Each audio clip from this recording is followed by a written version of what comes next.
Por lo tanto, empezamos porque es exactamente las 4 de la tarde y hay 50 personas en la sala.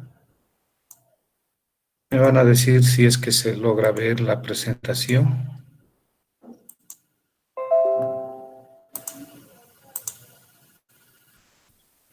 Sí, doctor, se ve. Ya. Muy bien, creo que en esta oportunidad el tema que es de mayor importancia en neonatología, aparte de,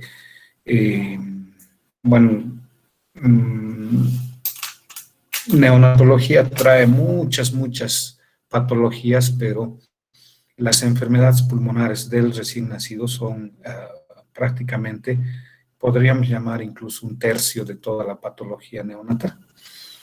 Y si bien la intención de esta clase no es que sepan al detalle sobre las enfermedades pulmonares, el tener un conocimiento general y relativo de lo que viene o pueda tener nuestro paciente, dependiendo del contexto en el cual nace nuestro paciente. Entonces, si llegamos a ese objetivo, va a ser lo ideal. En marzo del 2017, a ver, espérenme un ratito, aquí está, en marzo del 2017, ya en uno de los volúmenes del Neo Reviews habían considerado que los diagnósticos cuando un recién nacido presenta dificultad respiratoria, ¿qué es lo que debemos pensar? Fíjense, hay una serie de patología pulmonar, ya que por orden de frecuencia podría ser diferente de acuerdo a la epidemiología de cada una de los hospitales, de los departamentos o de los países. El síndrome de dificultad respiratoria, que hace alusión a la enfermedad de membrana hialina, la pérdida de aire o neumotórax, las condiciones pulmonares congénitas, como la malformación pulmonar congénita de la vía aérea, el síndrome de aspiración. Doctor, ¿sí? Perdón que lo interrumpa, pero creo que no están pasando sus diapositivas. ¿Están? Está en la primera diapo, doctor, y no está en modo presentación. A ver, O sea, vamos sí se ve, pero no está en pantalla completa. Qué raro, en la mía sí está. Pero a ver, vamos a ver, venirnos a vista. Vista de lectura. Ahora sí.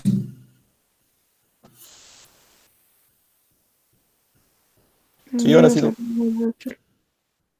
Cambia y logran ver, ¿no es cierto? Sí, doctor. Bueno, ya entonces les decía, bueno, aquí no vamos a tener, creo que aquí no hay puntero. Ya. Con el cursor les voy a indicar un poco. Se logra ver el cursor, ¿no es cierto? Sí, doctor. Ya. Bueno, entonces seguimos. Les decía que en esta revista del Neo Reviews, hace unos 4 años, ya habían determinado más o menos la patología del recién nacido, patología respiratoria del recién nacido, la enfermedad de membrana hialina, el neumotórax, las malformaciones congénitas, el síndrome de aspiración de meconio, la hernia diafragmática, la hipertensión pulmonar persistente. Las cardiopatías congénitas también van a tener dificultad respiratoria en un recién nacido, se acompaña. La neumonía neonatal, la sepsis neonatal temprana y los errores congénitos del metabolismo. Todas ellas van a tener en cierta medida o en cierto grado un tipo de dificultad respiratoria que puede orientarnos, como les decía, de acuerdo al contexto en el que nosotros nos vamos a mover. Si tenemos un recién nacido prematuro, no estaremos pensando en que tiene una displasia broncopulmonar, ¿no es cierto? Porque como vamos a ver, esa patología se presenta más allá de los 28 días. Por lo tanto, si nace nuestro paciente, no pensaremos en eso, más pensaremos en otra patología que concuerde y que haga, de acuerdo a la historia natural de la enfermedad, haga pues allá de lo que es la patología en la que estamos pensando.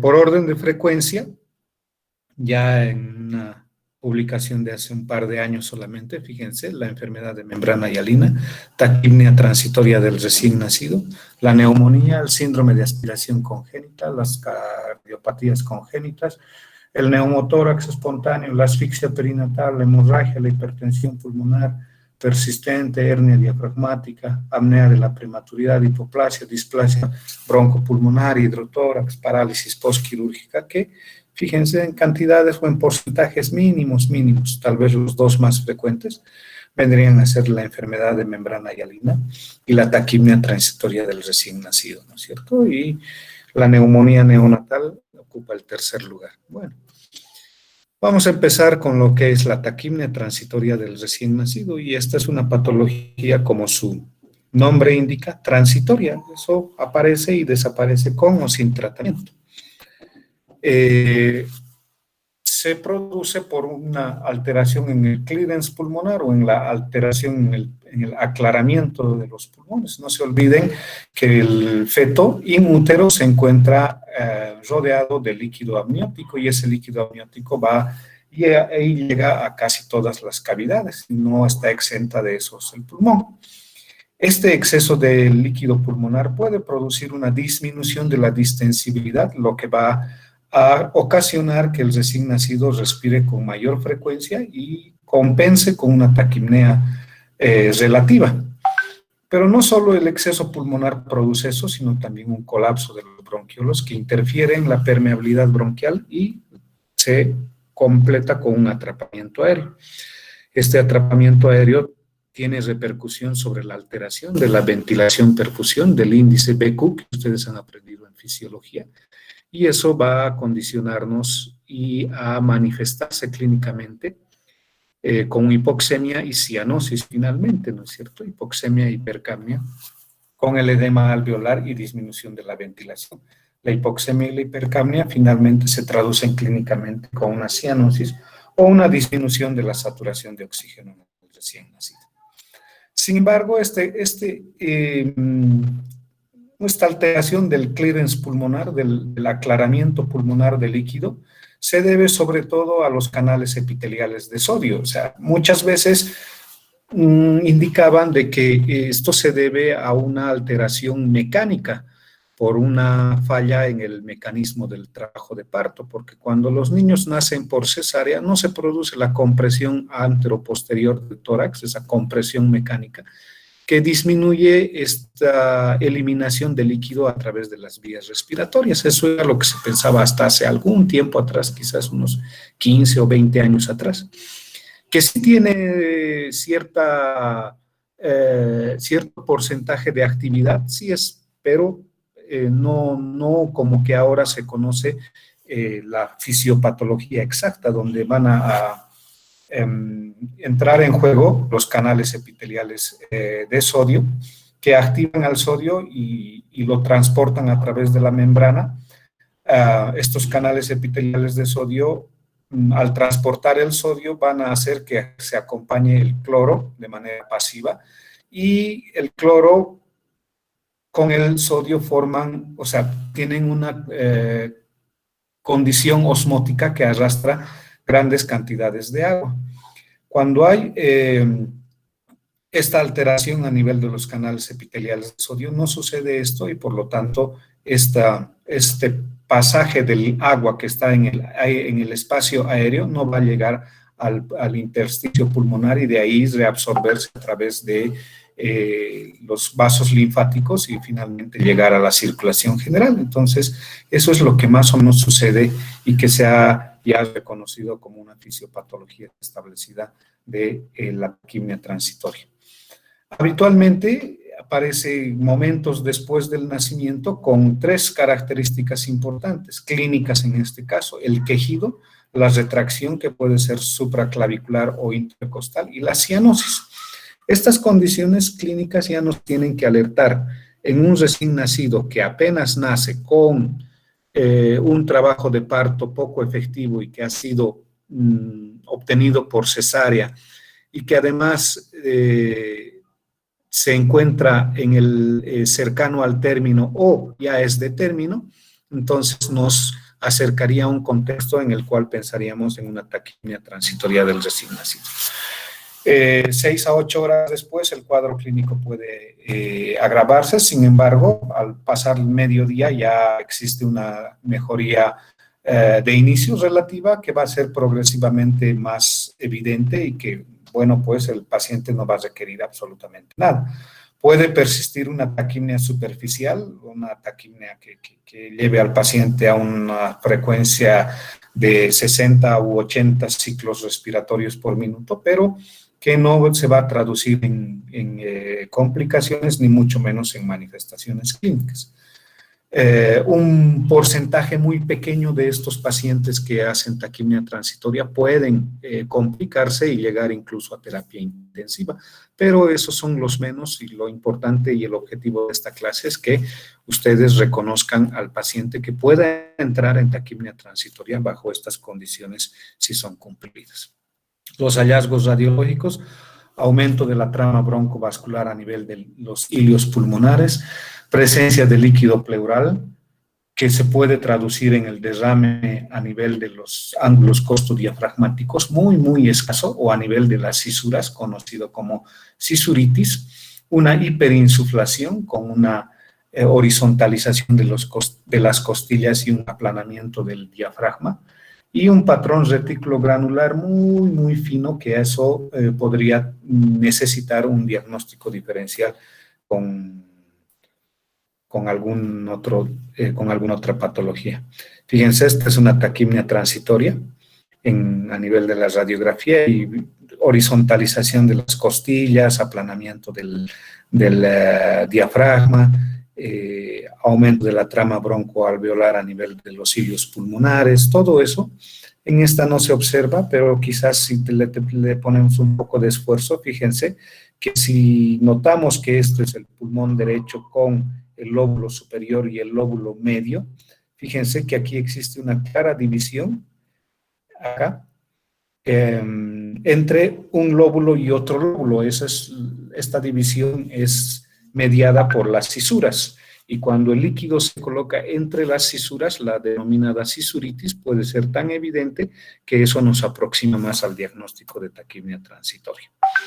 Lo mismo sucede en este caso, pero ya después de que el paciente haya mejorado en sus condiciones clínicas, con un mejor aclaramiento a nivel de los campos pulmonares, disminuyendo lo que es este patrón reticulogranular que existe a nivel de los extremos más distales del tórax, ¿no es cierto? Acá ya cuando se produce un edema difuso pulmonar, ¿ya?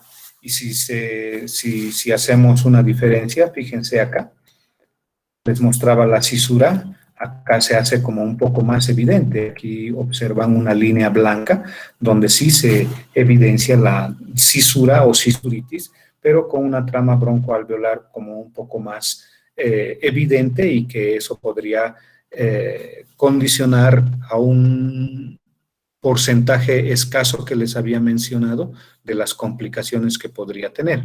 Por lo tanto, quizás algunos de los pacientes puedan pasar incluso a terapia intensiva y que deben ser manejados de una manera diferente.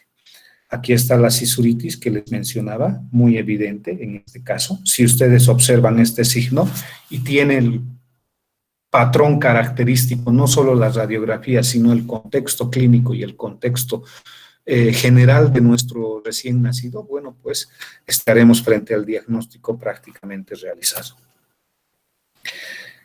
El aumento de la densidad de las líneas perihiliares, que acá disminuyen en la primera y en la segunda radiografía, lo que llamamos el aumento de la trama broncovascular. ¿Cómo realizar, cómo las líneas de presentación de la taquimia transitoria del recién nacido? Nunca hay que dejar de pensar en los antecedentes obstétricos, ¿no es cierto? A veces las madres con patologías previas pueden tener un cierto factor de riesgo para los recién nacidos. Si la madre tiene el segundo o el tercer bebé, está esperando el segundo o tercer bebé y los previos recién nacidos han tenido taquimia transitoria, lo más probable es que el siguiente bebé también lo haga. El parto pretérmino o el nacimiento por cesárea también. Sin embargo, los cercanos al término, aquellos que se encuentran entre las 35, 36 y 37 semanas, son los que más problemas dan al neonatólogo y por lo tanto debemos identificarlos a aquellos pacientes. La exploración física, que ya se les había mencionado, la historia con todos los antecedentes obstétricos y exploración física para finalmente realizar estudios de laboratorio o estudios de gabinete. En los de la gabinete ya habíamos mencionado que la radiografía de tórax nos va a evidenciar algunas características importantes, entre ellas casi patognomónica viene a ser la cisuritis y el signo de atrapamiento de aire, mientras que en laboratorio vamos a encontrar en la gasometría arterial una PO2 o una presión parcial de oxígeno un poco disminuida, manteniéndose los niveles de dióxido de carbono. Todos los demás exámenes son completamente normales y eso hace una diferencia con otras patologías como la sepsis neonatal, por ejemplo, ¿no es cierto? Si tiene todas estas características, llegaremos al diagnóstico de una taquimia transitoria del recién nacido. Algunos clínicos asistenciales en neonatología piensan que todo paciente con taquimia transitoria luego de las 72 horas debe ser considerado para una reevaluación clínico, laboratorial y radiológica de la condición, porque luego de 3 días, si no ha mejorado, quizás se trate de otro diagnóstico y no así de una taquimia transitoria, o que esa taquimia transitoria haya sufrido una complicación con una sobreinfección pulmonar. Entonces, luego de los 3 días, habitualmente el paciente tiene que estar ya en condiciones como para quedarse con la madre y de no ser así, habrá que reevaluar a nuestro paciente para llegar a un verdadero diagnóstico. Otra patología que es bien frecuente, sobre todo en los prematuros, el 95% de la enfermedad de membrana hialina se presenta en los prematuros y tiene una relación inversamente proporcional con la edad gestacional. A menor edad gestacional, mayor probabilidad de la enfermedad de membrana hialina, y que algunos lo han considerado como síndrome de dificultad respiratoria de tipo 1 a esta y el síndrome de dificultad respiratoria de tipo 2 a la taquimia transitoria. Pero como que esa terminología ha ido desechándose cada vez más y ya, como vamos a ver en varias de las clases, la terminología se ha ido adecuando y actualizando cada vez a lo largo de la historia. Entonces, la enfermedad de membrana hialina es secundaria a un déficit del surfactante, el surfactante que es producido por los neumocitos del tipo 2, que se presenta en los prematuros habitualmente menores de 35 años. Algunos cercanos al término 35, 36 o 37 o de término 38 o más pueden tener enfermedad de membrana hialina, pero quizás con un factor asociado que más adelante lo vamos a ver. El surfactante es un compuesto que tiene varios componentes, dentro de ellos los fosfolípidos y las proteínas o las apoproteínas. Los fosfolípidos, el más importante es la fosfatidilcolina o dipalmitoilfosfatidilcolina, que representa más o menos en un 70%. Luego están el fosfatidilglicerol, el fosfatidilinositol y el fosfatidiletanolamina. Si encontramos cualquiera de estos fosfolípidos en un examen que se pueda realizar a nivel de laboratorio, el más importante es el fosfatidilglicerol. Si encontramos en líquido amniótico fosfatidilglicerol, estemos seguros de que ese pulmón es maduro y por lo tanto no podríamos hablar de deficiencia de surfactante, sino tal vez de alguna patología asociada o concomitante que pueda estar causando un consumo rápido de surfactante y por lo tanto tendríamos que hacer el diagnóstico diferencial. Luego tenemos las proteínas del surfactante del tipo A, B, C y D, cada uno con características funcionales muy específicas. ¿Y qué es lo que hace el surfactante? Facilita la expansión de los alvéolos durante la inspiración y mantiene durante la expiración relativamente expandido. No permite el colapso total de los alvéolos una vez que se produce la expiración.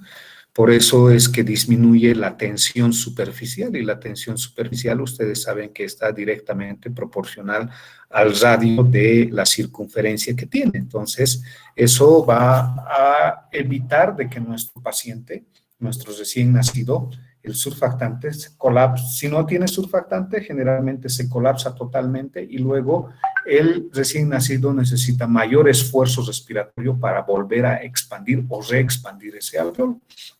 Y el trabajo respiratorio se incrementa.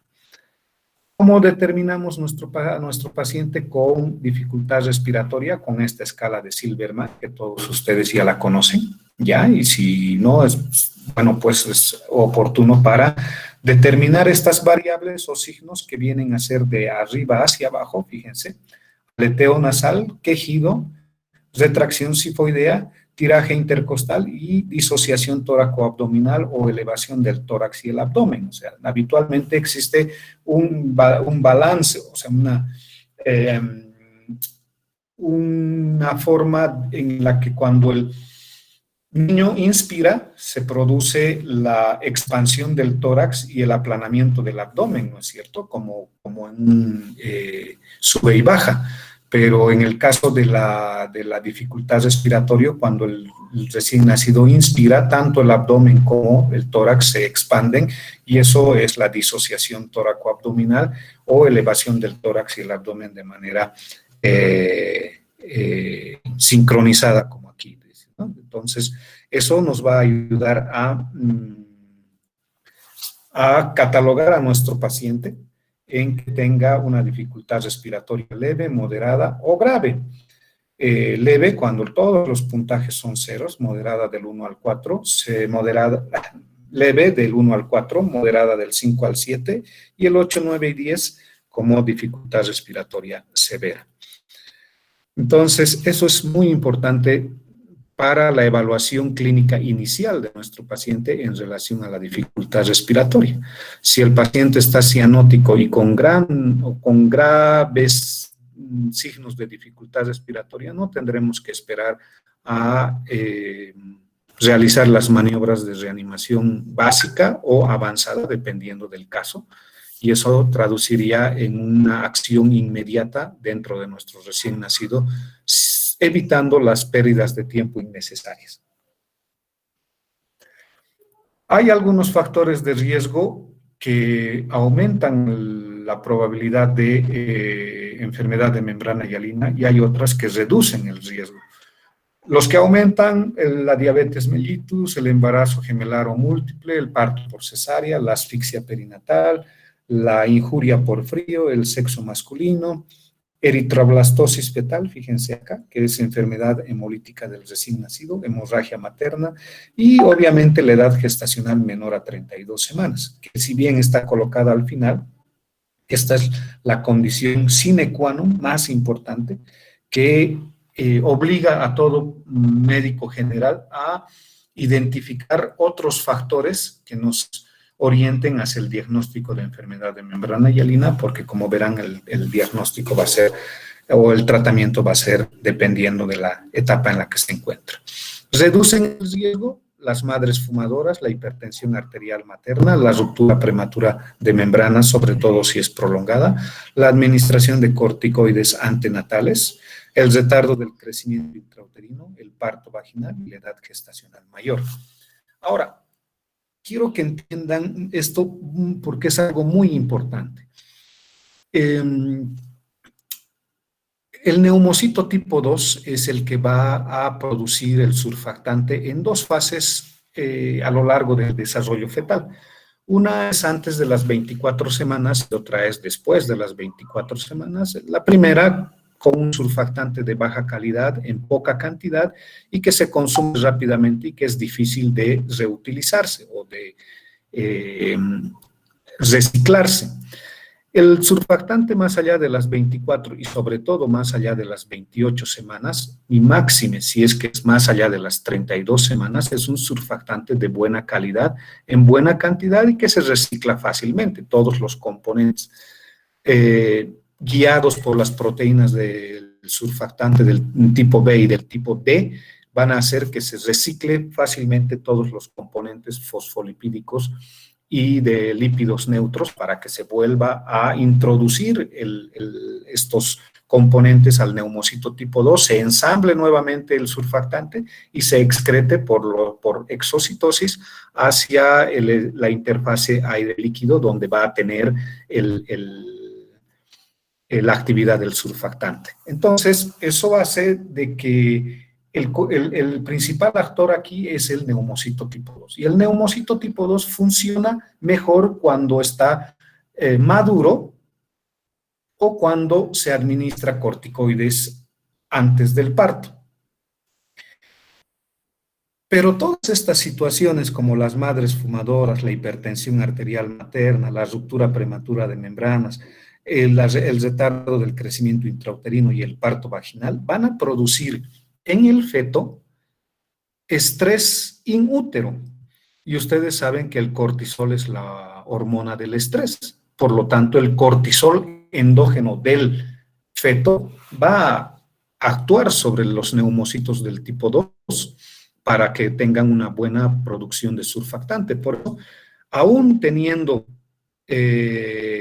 recién nacidos que bordeen las 33, 32 o 34 semanas, pero además tengan estos factores, eso hace de que disminuya la posibilidad de que tengan enfermedad de membrana hialina. Contrario a lo que sucede en este caso, donde más bien todos estos pacientes no tienen estrés.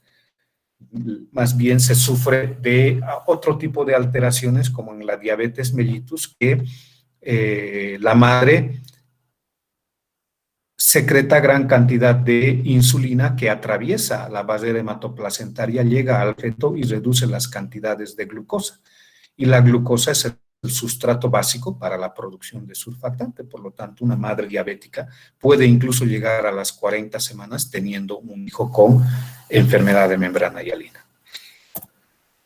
Acá está lo que les había explicado en este fenómeno del metabolismo del surfactante, donde tenemos al neumocito de tipo 2, ¿no es cierto? Y la capa de surfactante que se coloca y que, bueno, pues todo lo explicado anteriormente es lo que funciona y lo que realiza fisiopatológicamente el organismo en el caso de que se presente la enfermedad. Clínicamente, ¿cómo evidenciamos? Puede tener dificultad respiratoria desde el nacimiento o las primeras 6 horas. Si recuerdan en la diapositiva de taquimia transitoria decía desde el nacimiento o a partir de las 2 horas. Dicen. O sea que estas dos patologías deberían entrar como diagnóstico diferencial una con otra. Y tienen las mismas manifestaciones, fíjense, aleteo nasal, quejido, retracción external, subcostal e intercostal. Y aparte de la taquipnea, un murmullo vesicular disminuido y un diámetro antero-posterior disminuido. La diuresis disminuida y en ocasiones pueden tener edema, pero que no son situaciones que se presentan en la mayoría de los pacientes. La evolución clínica nos obliga a realizar una radiografía de tórax y además exámenes de laboratorio, una gasometría arterial para determinar el equilibrio ácido-base y la cantidad de saturación que podría estar teniendo nuestro paciente.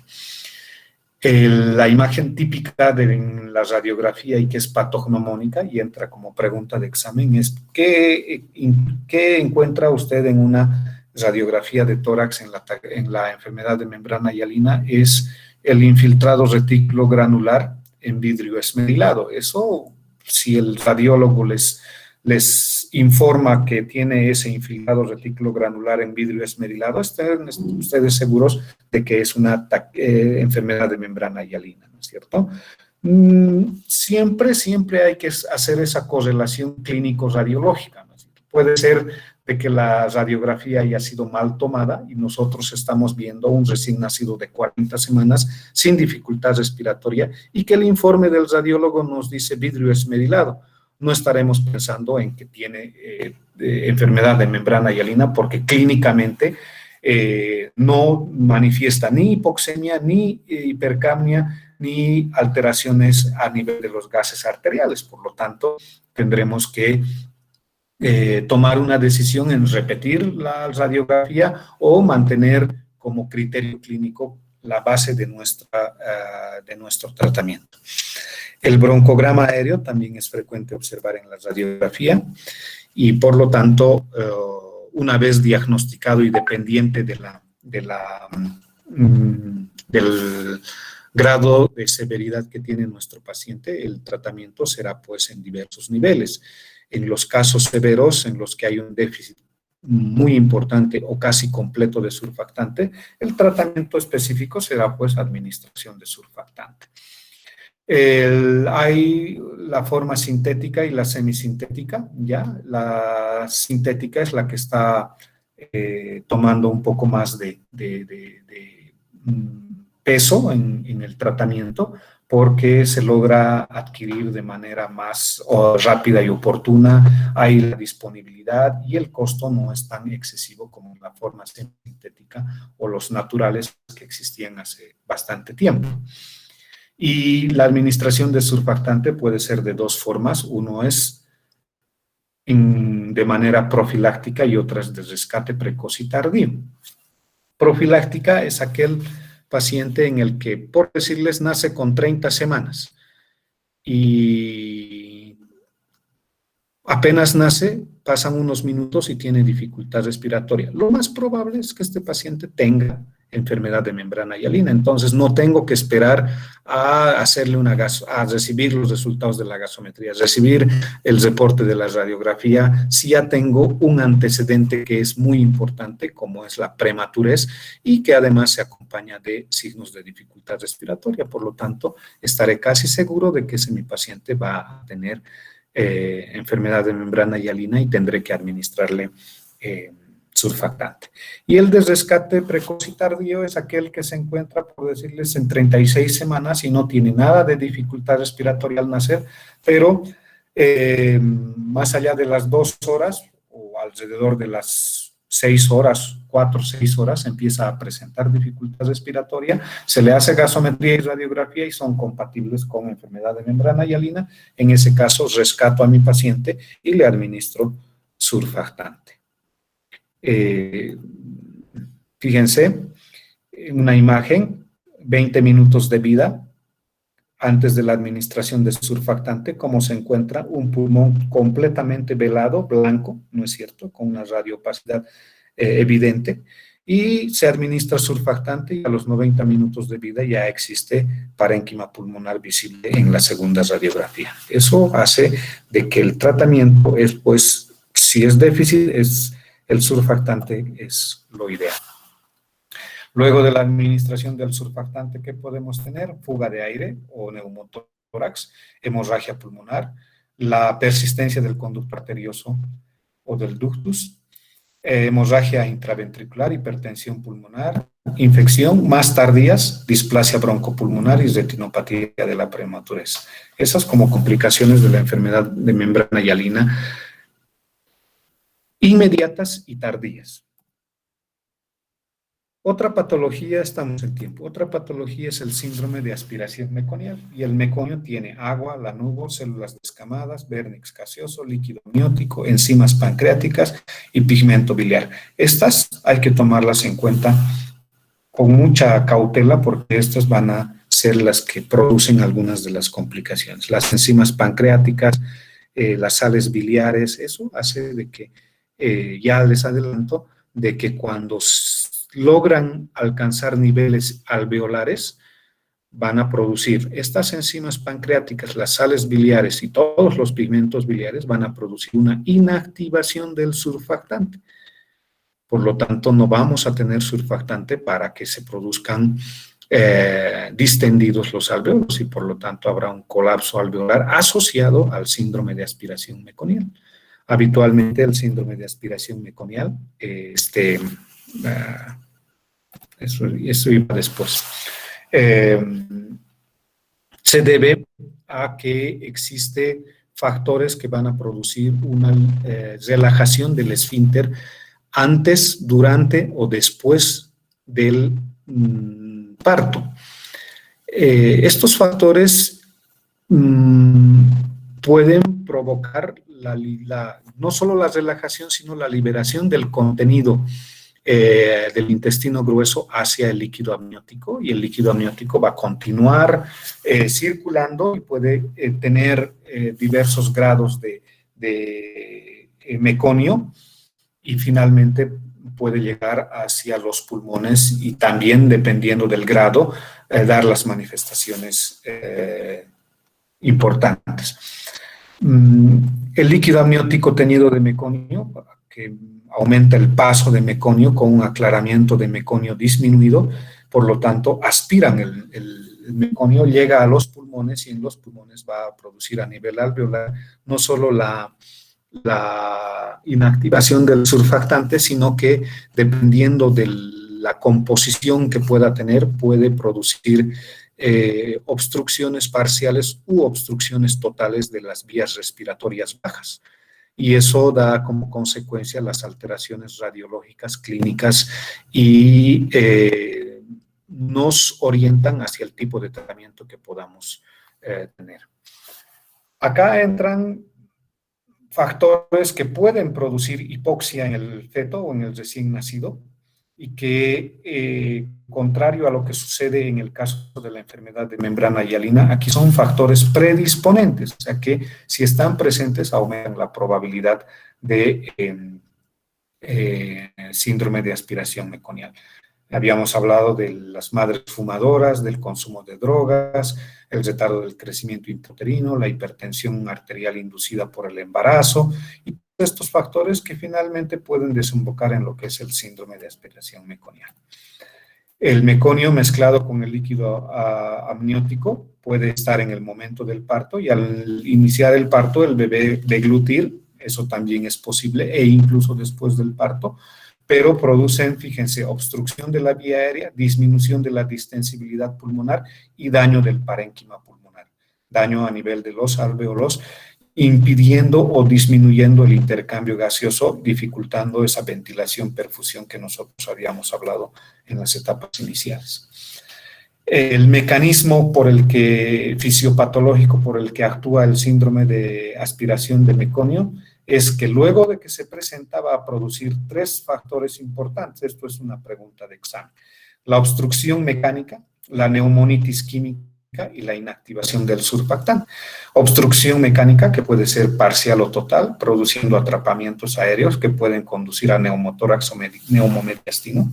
La neumonitis química que produce atelectasias con ventilación deficiente, hipoxemia, acidosis e hipertensión pulmonar.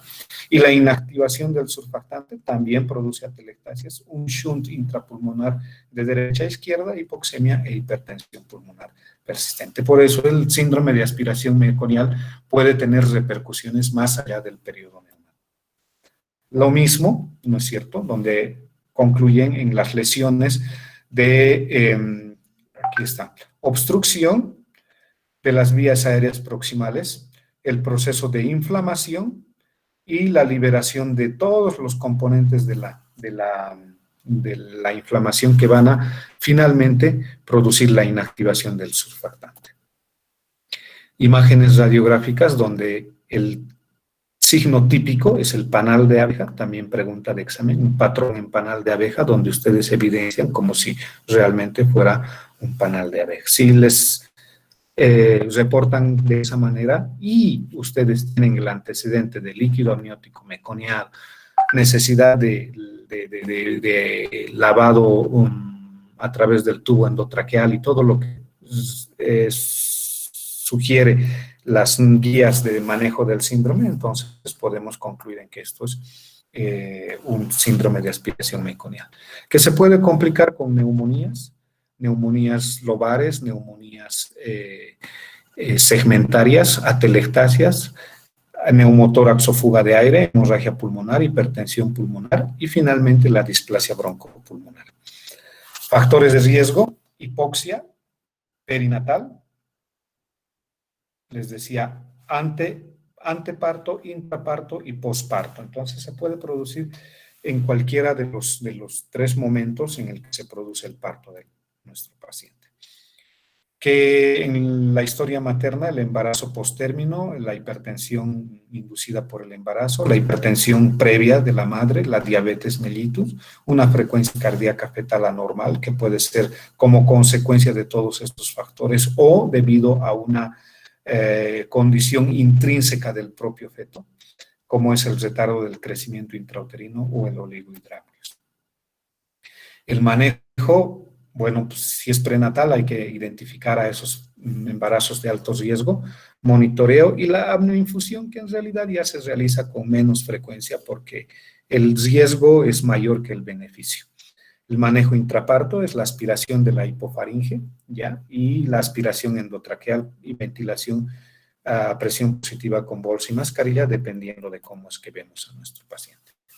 El manejo respiratorio, el toilet pulmonar o el lavado pulmonar, depende de los niveles de gases en sangre, el monitoreo de oxígeno, hay que tomar la radiografía, iniciar un tratamiento con antibióticos de amplio espectro y ventilación mecánica dependiendo de qué grado de dificultad pueda tener nuestro paciente.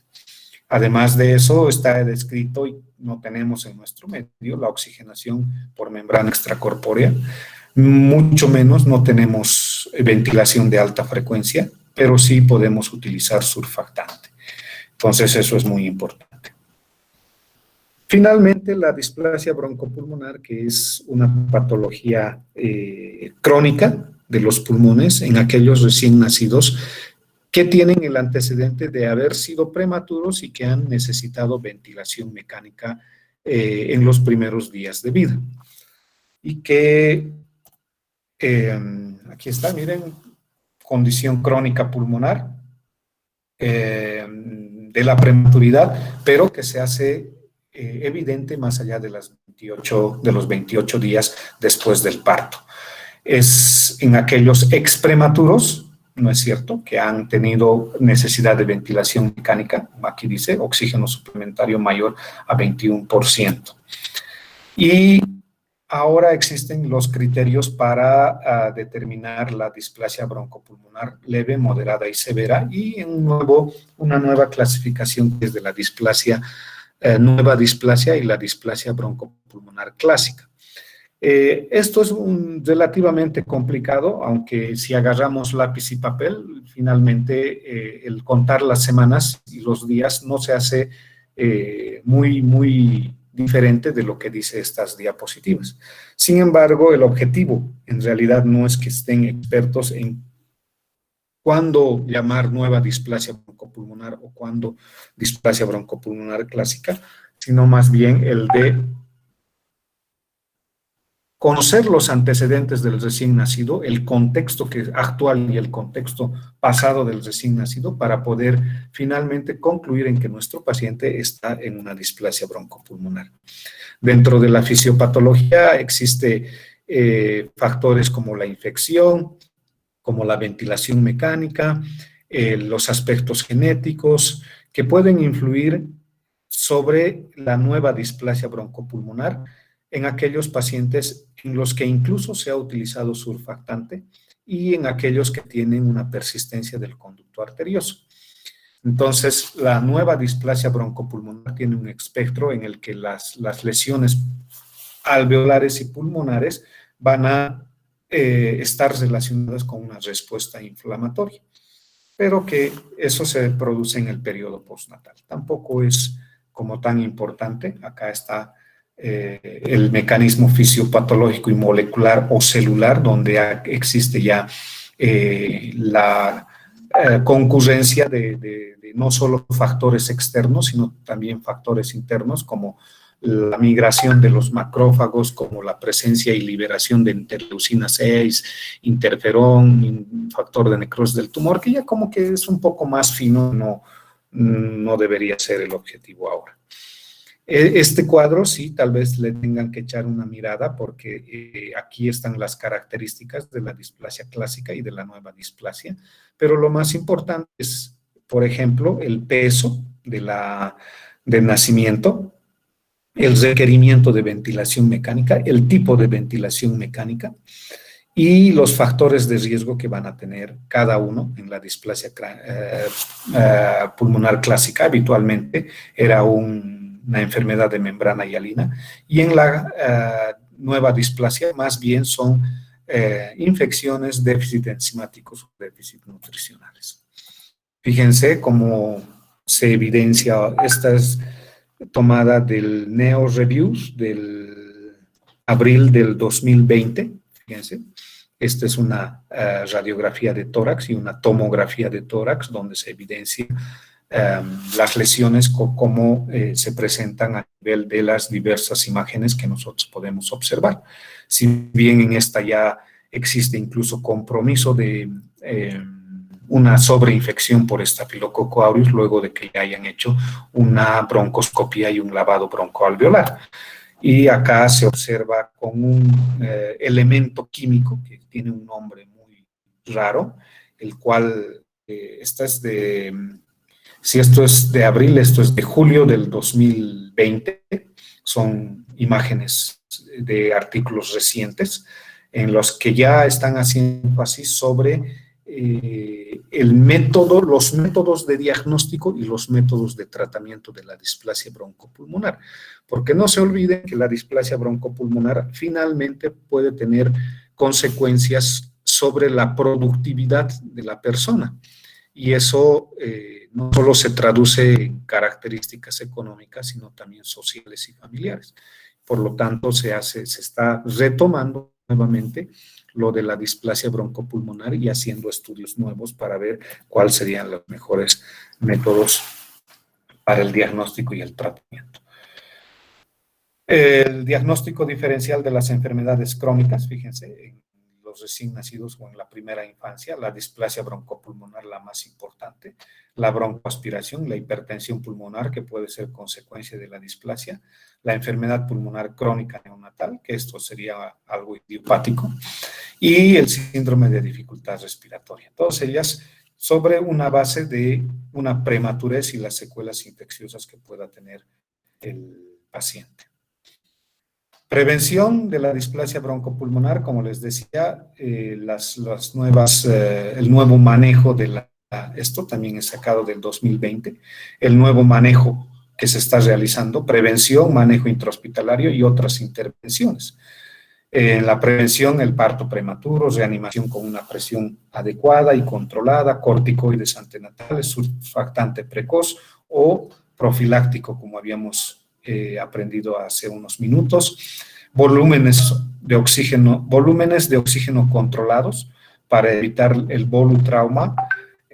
Aquí la presión también tiene que estar controlada para evitar el barotrauma y resolver las atelectasias. Últimamente se está hablando de esos tres términos: volutrauma, trauma por volumen; barotrauma, trauma por presión; y atelectrauma, que es las lesiones atelectásicas que se producen como consecuencia de estas lesiones. Entonces, ya se está haciendo un manejo más específico en relación al aporte nutricional, la restricción de fluidos, nuevos medicamentos como teofilina y cafeína, broncodilatadores, y antes indicaban el uso de corticoides de manera prolongada, pero ahora ya es de uso restringido. Se puede hacer fibrobroncoscopía, como les había mencionado, inmunizaciones, no solo del PAI, del programa ampliado de inmunizaciones, sino también de otro tipo de vacunas o anticuerpos. Por ejemplo, la vacuna de la gripe es importante colocar a estos pacientes. Los anticuerpos monoclonales contra el virus sincicial respiratorio son también importantes en este tipo de pacientes para evitar que se presente la enfermedad. Esa ha sido la presentación, creo que son 50 minutos exactos. Entonces, si tienen alguna pregunta, alguna duda, si ha estado claro o bueno, la presentación va a estar colgada en la plataforma, en la parte esta de enfermedades pulmonares, que a propósito tienen que inscribirse con nombre y apellido, ¿no es cierto?, para que yo pueda tener un registro de los estudiantes. Entonces, tienen la voz ustedes, queridos estudiantes, si necesitan saber algo o alguna aclaración.